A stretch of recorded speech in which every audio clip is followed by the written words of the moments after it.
అందరికి నమస్కారం. నేను శిరీష. ప్రస్తుతం మనతో పాటు ఉన్నారు ప్రముఖ ఆధ్యాత్మికవేత్త శ్రీమతి బట్టి ప్రోలు విజయలక్ష్మి గారు. అమ్మతో మాట్లాడదాం. నమస్కారం అమ్మ. నమస్కారం అమ్మా.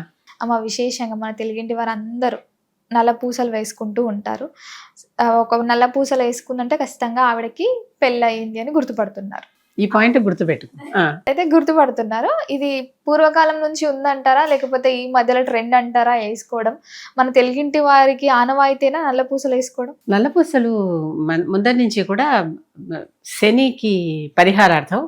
ఇప్పుడు మంగళసూత్రాల్లోనే ముత్యము, పగడము, నల్లపూస వేసుకునే పద్ధతి ఉంది. మనకి పురాతనంగానే ఉంది అది.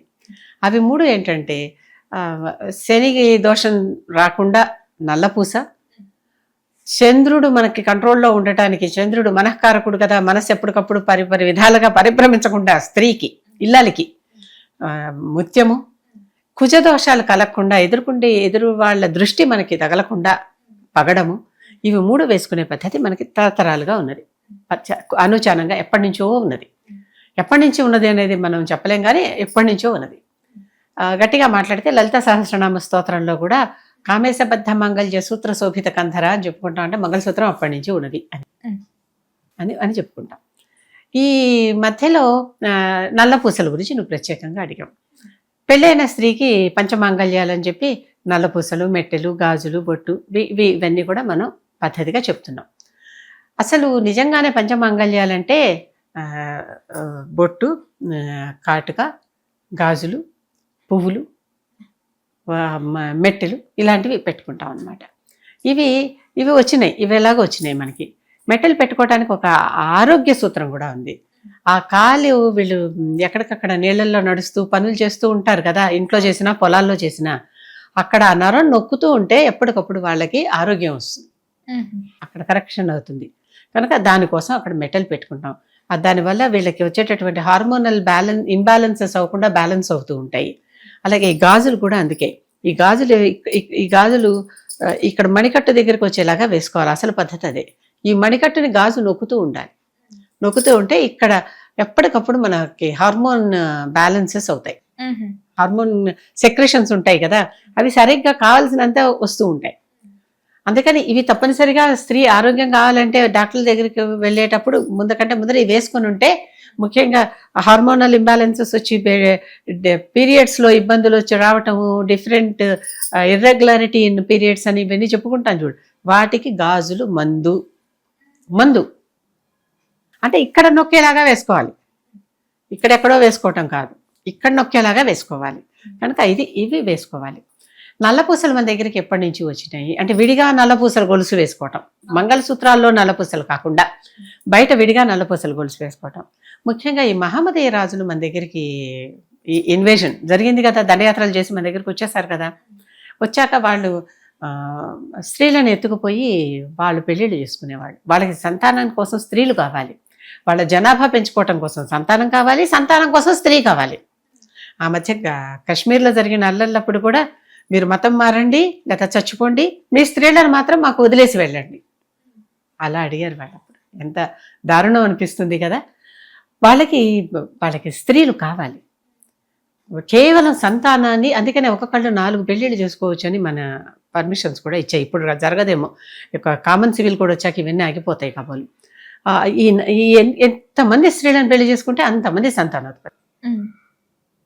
ఈ రకంగా ఇది ఆపాలంటే, మన స్త్రీలని మనం కాపాడుకోవాలంటే ఏం చేయాలి అని అందరూ పెద్దలు ఆలోచించి వాళ్ళు పెళ్ళైన వాళ్ళ జోలికి వెళ్ళటల్లా, అది గమనించారు.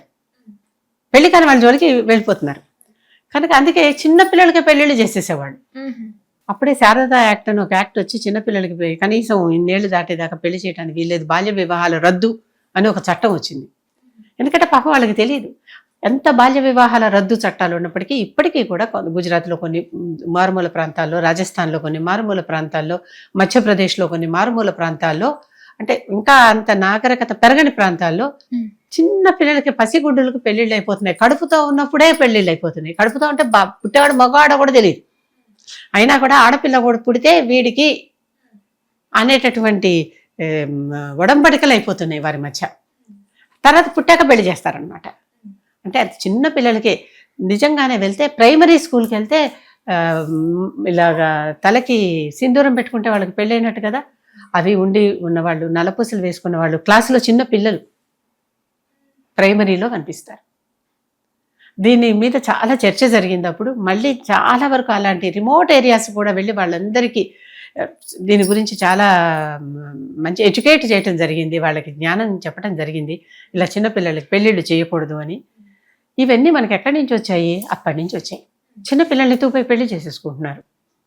వీళ్ళేమో కొంచెం అష్టావర్షాత్ భవేత్ కన్య అని మనకి మనుస్మృతిలో ఒక శ్లోకం ఉంది. అంటే 8 ఏళ్ళు వచ్చేసరికి ఆవిడ కన్య పెళ్లి చేస్తే అమ్మాయికి అని. అంటే 8 ఏళ్ళు వచ్చేసరికి కొంచెం ఆ రకం అవగాహన ఆ వయసులోకి అప్పటికి వచ్చేసేది. ఇప్పుడు అసలు చిన్నపిల్లలకే చూడండి మెచ్యూర్ అయిపోతున్నారు పిల్లలు.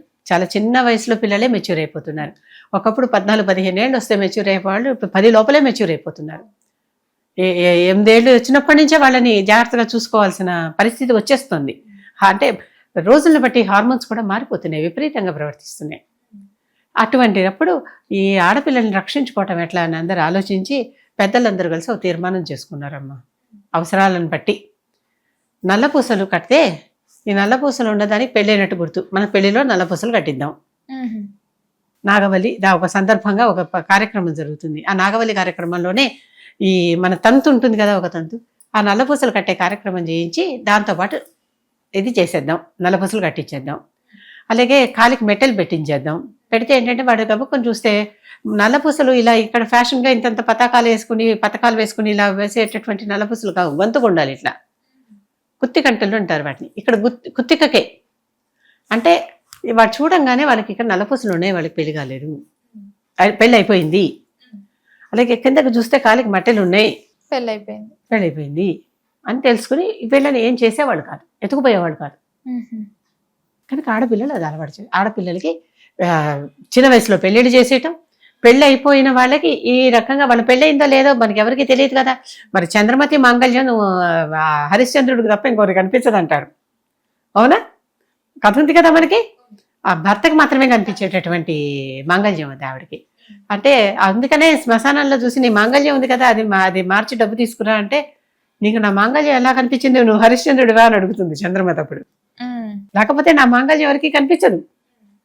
ఆ లోహితాసుడిని దహనం చేసే కార్యక్రమంలో కాటి సుంకం చెల్లించాల్సి వస్తుంది. అప్పుడు అడుగుతుంది, అంటే మాంగళ్యం ఎవరు కనిపించకుండా వేసుకునేవాళ్ళం. మాంగళ్యానికి ఇప్పుడు కూడా అందరూ స్త్రీలు ఈ సూత్రం కనిపిస్తుందేమో కానీ మాంగళ్యం మాత్రం సూర్యుడు కనిపించకుండా వేసుకోవాలి. అంటే సూర్యుడి దృష్టి కూడా దాని మీద పడనట్టుగా వేసుకోవాలి. అటువంటి మాంగళ్యాలు ధరించాలి. వాటికే ఆ మహత్తు, ఆ శక్తి. అర్థమైందా? ఇప్పుడు ఇవి కల్పించేలాగా వేసుకోలేరు కదా వాళ్ళు బయటికి. మన పురాణాల ప్రకారం, మన శాస్త్రం ప్రకారం మాంగళ్యాన్ని అందరికీ చూపించొద్దని ఉంది. కనుక మాంగళ్యాన్ని చూపించకుండా ఉండటం కోసం ఇక్కడ ఒక నల్లపూసలు వేరే ప్రత్యేకంగా ఇంకోటి వేసుకుని ఇక్కడికి కనిపిస్తుంది చూడంగానే. అలా వచ్చినాయి. తర్వాత ఫ్యాషన్లు పెరిగాయి కదా, అక్కడ ఇంకొంచెం పెరిగి ఇంకొంచెం కిందకి, ఇంకొంచెం పెద్దకి, దాని ఇంకొంచెం వెడల్పుగాను, ఇంకొంచెం రకరకాలుగాను, ఇంకొంచెం అంటే అంత ఖర్చు పెట్టుకోగలిగే వాళ్ళకి ఇంకా ఎక్కువ ఖర్చు పెట్టుకునే విధంగాను, తక్కువ ఖర్చు పెట్టుకునే వాళ్ళకి తక్కువ ఖర్చులో ఉండే రకంగాను చేయటం అలవాటే. అమ్మ, మరి నల్లపూసలు ధరించడం వల్ల ఎలాంటి లాభాలు ఉంటాయంటారు మనకి? మొట్టమొదటి పరాయి మగవాడెవడు చూసి వాడి కనుక కొంచెం పెళ్లిగా అయిపోయిన ఆడపిల్లల్ని మనం ఏం చేయకూడదు అనే ధర్మం ఉంటే వాడేం చేయడు. అంతవరకు అదొక మొట్టమొదటి డైరెక్ట్గా అసలు అందుకోసం మొదలైందని చెప్పా కదా, అది ముఖ్యమైన లాభం. ఇంకోటి నలుగురు దృష్టి పడదు. దృష్టి పడ్డా దృష్టి దోషం అది స్వీకరిస్తుంది. నలుపు కదా శని, కనుక అదే దృష్టి దోషాలు అది స్వీకరిస్తుంది. ఈ ముఖ్యంగా మాంగళ్యాల్లో కట్టుకునేటటువంటి నల్లపూసలు లాంటివి పిల్లలకు కూడా దృష్టి కలగకుండా కాలికి కడుతూ ఉంటారు, ఇప్పటికీ కడుతూ ఉంటారు. పిల్లలకి దృష్టి కలగవద్దు అని అలాంటివి చేయొచ్చు అవి. కనుక అవన్నీ కూడా మనకి దృష్టి దోషం పరిహారం. ఇంకోటి పరపురుషుడు, వాడికి కూడా ధర్మం ఉంటే, అంటే పెళ్ళైన దాన్ని కూడా ఎత్తుకుపోయే రావణాసురుడు ఉంటే వేరే విషయం, ఉన్నారుగా. కనుక అలాంటి వాళ్ళు ఉంటే వేరే విషయం. అలా కాకుండా పెళ్ళైపోయిన ఆడవాళ్ళ జోలికి మనం వెళ్ళొద్దు అనుకునేటటువంటి వాళ్ళు ఉంటారు కదా, వాళ్ళ నుంచి రక్షణ. అంతకంటే మహత్యం కావాలమ్మా, అంతకంటే దానికి లాభం ఏం కావాలి? చక్కగా ఈ రోజుల్లో దానికి కూడా ఒక సినిమాలో ఎక్కడో చోట భానుమతి అనుకుంటాను, ఇదేం తక్కువ అనుకుంటున్నావా, 10 తులాలు నేనే కొనుక్కున్నా అంటుంది. అంటే ఆ ఉపయోగం కూడాను, అంటే డబ్బు. మాంగళ్యం కానీ ఇది కూడా ఇంకో ద్వితీయ మాంగళ్యంగానే భావించి చేస్తున్నాం కదా. కనుక దానికి మనం డబ్బు పెట్టిన కొద్దీ డబ్బు ఉమ్. అవసరానికి మార్చుకోవడానికి అది ఒక బ్యాంకు. అమ్మ, మొత్తం మీద మాకున్న సందేహాలన్నీ నివృత్తి చేసినందుకు ధన్యవాదాలు.